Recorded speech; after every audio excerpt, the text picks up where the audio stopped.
So last year I started doing jiujitsu.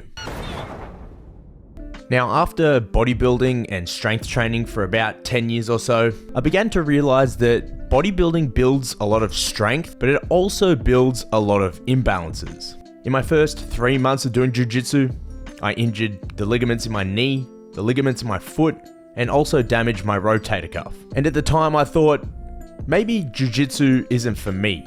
Maybe I'm just fragile and weak and I can't do this sport. But the training was so much fun that I had to find a way around it. I switched my training from a standard bodybuilding and strength training approach to have more of a structured routine that helped with mobility and injury prevention whilst building strength at the same time. So I thought I would make a video for you guys explaining my current training protocol and how I've transitioned from bodybuilding and strength training to working out for jiu-jitsu. This video will be split into 2 parts, one for lower body, one for upper body. So if you are ready to stop getting injured, be more athletic, be more mobile, and build more strength, keep watching.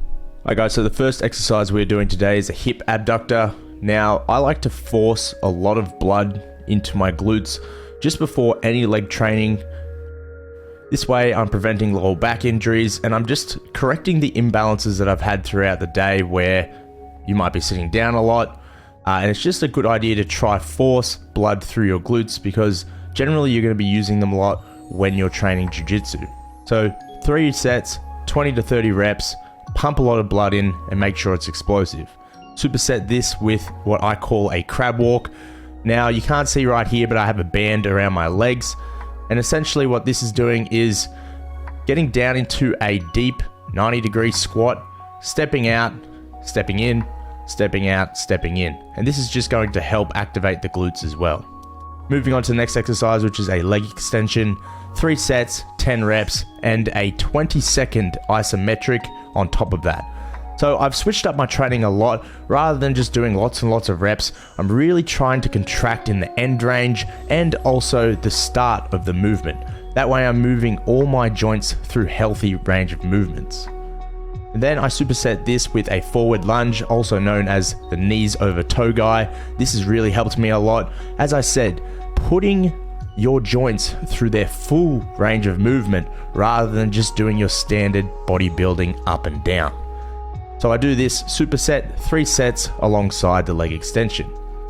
Alright, so moving on to hamstring curl. There are better exercises for your hamstrings, but if your gym is like mine, you might not have the machines. So find any hamstring curl you can find. I like to do 10 to 20 reps and pump a lot of blood into these muscles to help with recovery and really just building strength. So I also finish this off with an isometric. Like all exercises now, I'm trying to add isometrics in to build a little bit of strength. Now superset this with a single leg RDL. These are going to help you a lot with your balance, whether it be in takedowns and just balance overall, correcting those imbalances, as I said, that are in your legs. Focus, it doesn't have to be fast, it can be slow, but just make sure you're completing each rep. Now we're moving on to the glute bridge. This is going to be an essential for your training because how often or not are you pinned in side control? You need to explode out. This is going to be one of those movements that's going to help you. Now, if I was you, I would vary some heavy days mixed in with high reps. But keep in mind, if you do this too often, it's also going to tax you. You know, with training, it needs to supplement your jiu-jitsu. So do what you can, work in a rep range that helps with you, and finish it off with another isometric.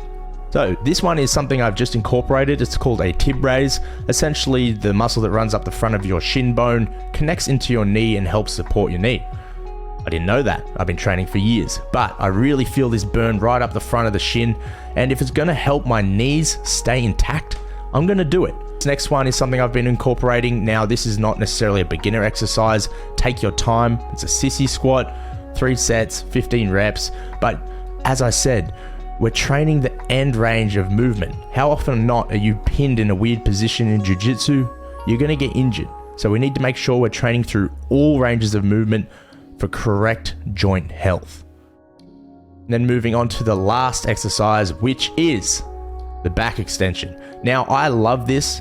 It doesn't have to be heavy, it can be body weight, but just promote blood flow through the areas that are being destroyed. My back hurts because I do a lot of physical work day to day, and also jiu-jitsu and the gym. So I need to make sure I'm correctly aligning my body, making sure I'm getting blood flowing through the small joints that might not usually get it. So 3 sets, 15 reps, and then superset it with 10 reps of side back extensions. I've found this really helps. If I have a sore back and I do just this with body weight, most of the back pain is alleviated. But that's the end of the workout, guys. I hope you enjoyed. I hope you guys enjoyed this video. Keep in mind, the best way to get better at whatever sport you want to do is with consistency. So all these exercises have joint health in mind, longevity in mind, because if you are injured and off the mat, you're not going to be getting better. Whilst you're waiting for next weekend where I upload the upper body routine, check out these anime recommendations right here. Do it. Check them out. Click them. Goodbye.